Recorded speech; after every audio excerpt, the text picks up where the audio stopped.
आज हम आपको मिलाने जा रहे हैं जिले के एक ऐसे कालीन कारोबारी से जो अब खेती किसानी की दुनिया में आ गए हैं। हमारी एफपीओ सिर्फ और सिर्फ कृषि निर्यात के क्षेत्र पे काम कर रही है। एफपीओ में पूर्वांचल के 4-5 डिस्ट्रिक्ट से करीब 352 लोग जुड़े हुए हैं। पर डे हम लोगों के एयर शिपमेंट्स यहाँ से दुबई और शारजा के लिए जाते हैं। ये शाम के 7:30 बजे की फ्लाइट से यहाँ से जाएगा और रात में 11 बजे शारजा पहुँचेगा। पिछले साल का हम लोगों का वार्षिक टर्नओवर 2 करोड़ 80 लाख के आसपास था। शाश्वत, बहुत बहुत स्वागत है आप। नमस्कार सर। शाश्वत, ये बताइए पहले कि कालीन का आपका काम, एक्सपोर्टर आप कालीन के, तो ये कालीन के एक्सपोर्ट से और सब्जियों की दुनिया, खेती किसानी की दुनिया, इसके पीछे कोरोना का सफ़र बिल्कुल है, क्योंकि कोरोना महामारी में हम लोग का कालीन निर्यात एक ढंग से बिल्कुल ही सफ़र कर गया था। तो इस दौरान फिर हम लोगों ने सोचा क्यों न अन्य किसी काम पे अपने आप को आजमाया जाए। तो खेती किसानी में हम लोगों ने देखा कि सब्जियों का निर्यात गुजरात, महाराष्ट्र, इन सारे प्रदेशों से बहुत व्यापक रूप से गल्फ़ कंट्रीज़ को जा रहा था। धीमे धीमे एपीडा में हम लोगों ने रजिस्ट्रेशन करवाया। जो स्टेट गवर्नमेंट के ऑफिशियल्स हैं, डिस्ट्रिक्ट लेवल पे, स्टेट लेवल पे, सब लोगों ने एक हैंड होल्डिंग सपोर्ट दिया और हम लोगों ने एक एफपीओ का गठन किया। हमारी एफपीओ सिर्फ और सिर्फ कृषि निर्यात के क्षेत्र पे काम कर रही है और एफपीओ में पूर्वांचल के 4-5 डिस्ट्रिक्ट से करीब 352 लोग जुड़े हुए हैं। पर डे हम लोगों के एयर शिपमेंट्स यहाँ से दुबई और शारजा के लिए जाते हैं। बनारस से चूँकि अभी एक सिंगल फ़्लाइट है, तो उस फ्लाइट से बस हम लोग के पास स्पेस कंस्ट्रेंट रहता है, तो हम लोग 2.5 से 3 टन का मूवमेंट पर डे कर पा रहे हैं। लेकिन कालांतर में जब यहाँ से यूरोपियन यूनियन या अलग जगह की फ़्लाइटें चालू हो जाएंगी तो डेफिनेटली हम लोगों के निर्यात में और बढ़ोतरी होगी। ये बताइए शाश्वत जी कि जब एग्रीकल्चर के क्षेत्र में आ रहे थे तो पहले से क्या परिवार में कहीं होती थी, कुछ जानकारी थी आपको? बिल्कुल थोड़ी बहुत जानकारी, चूँकि हम लोगों का कृषि प्रधान परिवार ही था। हमारे पास अपने भी आम के बगीचे हैं, धान गेहूं भी है, लेकिन सब्जियों का कभी भी हम लोग प्रोडक्शन नहीं करते थे।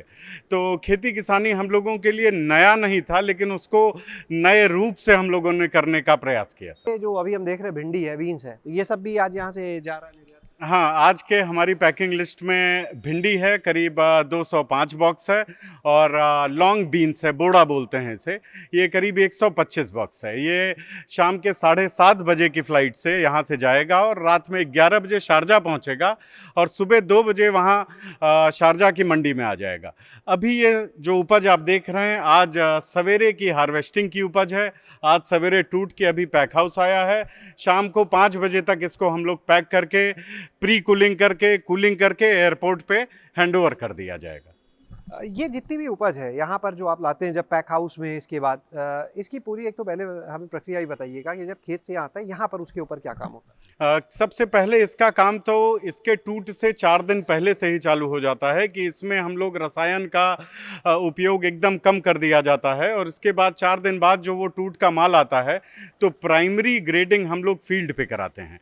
प्राइमरी ग्रेडिंग कराने से फ़ायदा ये होता है कि किसान को नुकसान बहुत कम होता है और फील्ड के ही फील्ड बचा हुआ माल मंडी चला जाता है। हम लोग बोरे में और किसी भी इस प्रकार के चीज़ में अपने माल को कैरी नहीं करते हैं।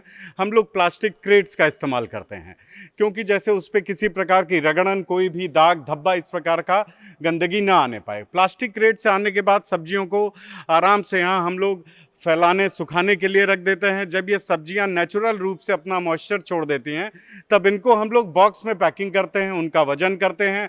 वजन करने के बाद उसको कोल्ड स्टोरेज में रख दिया जाता है।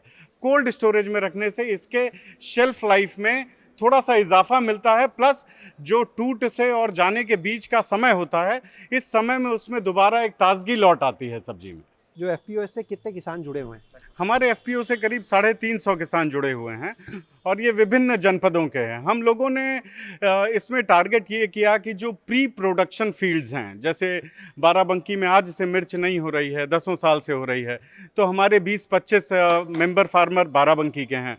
गाजीपुर में हैं, तो जहाँ पे प्री प्रोडक्शन ऑलरेडी हो रहा है वहाँ पे हम लोग अपने हिसाब से किसानों को छांट के और उन लोगों का एक समूह तैयार करके और उन लोगों को राइट वैरायटी गाइड करके और उनकी उपज को लेकर निर्यात करने का काम किया जा रहा है। किसानों को कितना फायदा? किसानों को देखें, हम लोग यहाँ के जो पारंपरिक मंडी रेट है, इस मंडी रेट से कम 5 से 7% ज़्यादा मूल्य दे के किसान के यहाँ से माल लेते हैं।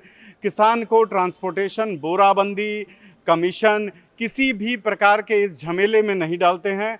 हम लोगों की गाड़ी जाती है, वहाँ लोडिंग होता है माल, उनका पर्चा बन के आ जाता है, उनकी एफपीओ के खाते में हम लोग पैसा भेज देते हैं। ऑर्गेनिक खेती की बहुत बात हो रही है, यानी रसायन मुक्त खेती की, क्या उस क्षेत्र में भी आप लोग का काम हो रहा है? बिल्कुल, रसायन मुक्त खेती के लिए हम लोगों ने यहाँ राज्य सरकार की मदद से, कृषि विपणन विभाग की मदद से, अपने कृषि विभाग की मदद से हम लोगों ने यहाँ एक क्लस्टर तैयार किया है 16 गाँवों में। वो निर्यात आधारित क्लस्टर है और उस क्लस्टर पे हम लोग एक ढंग से नेचुरल फार्मिंग को प्रमोट कर रहे हैं।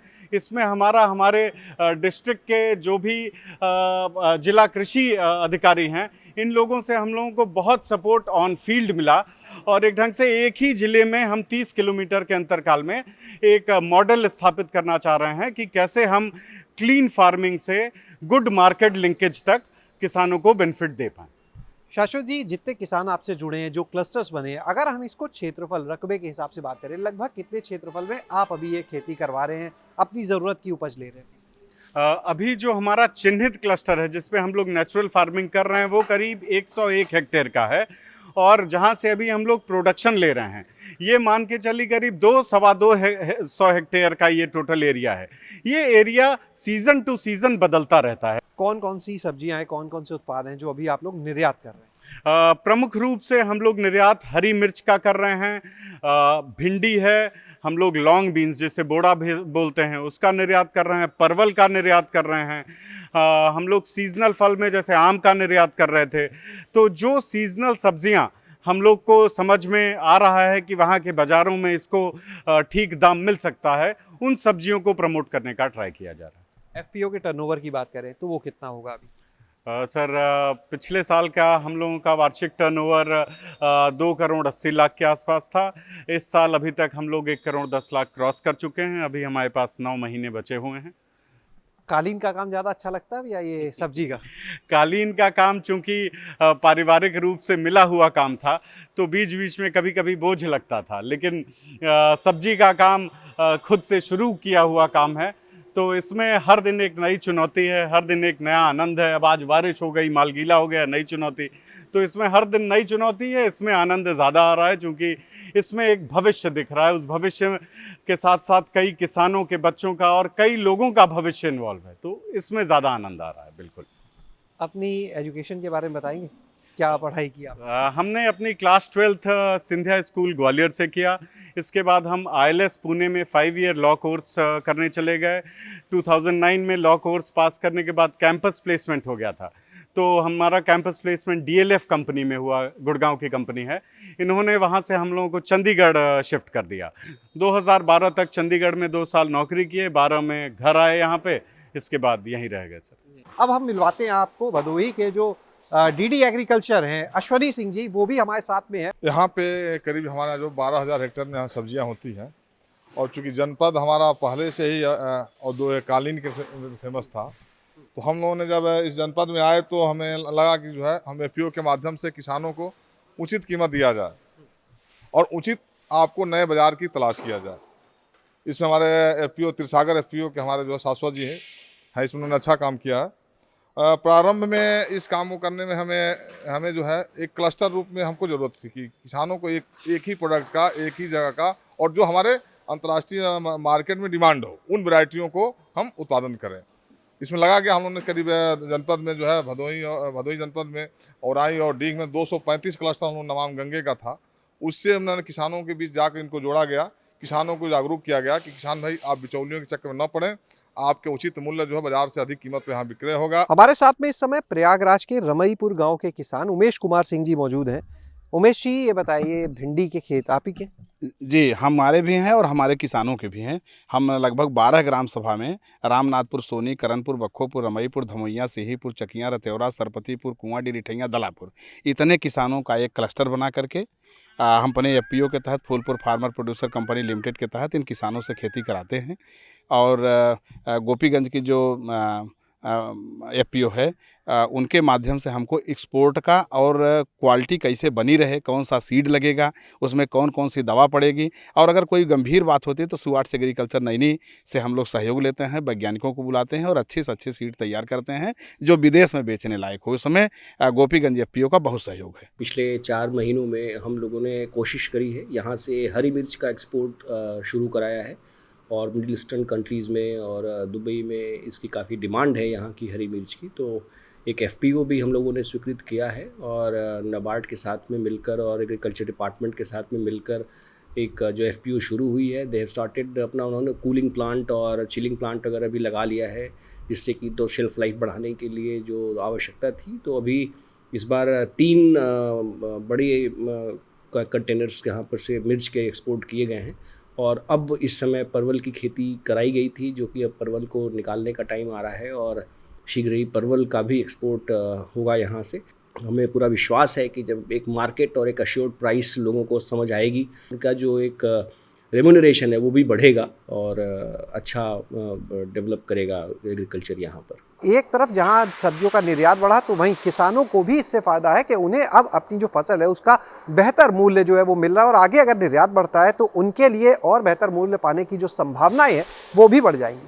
शैलेश अरोरा, गाँव जंक्शन।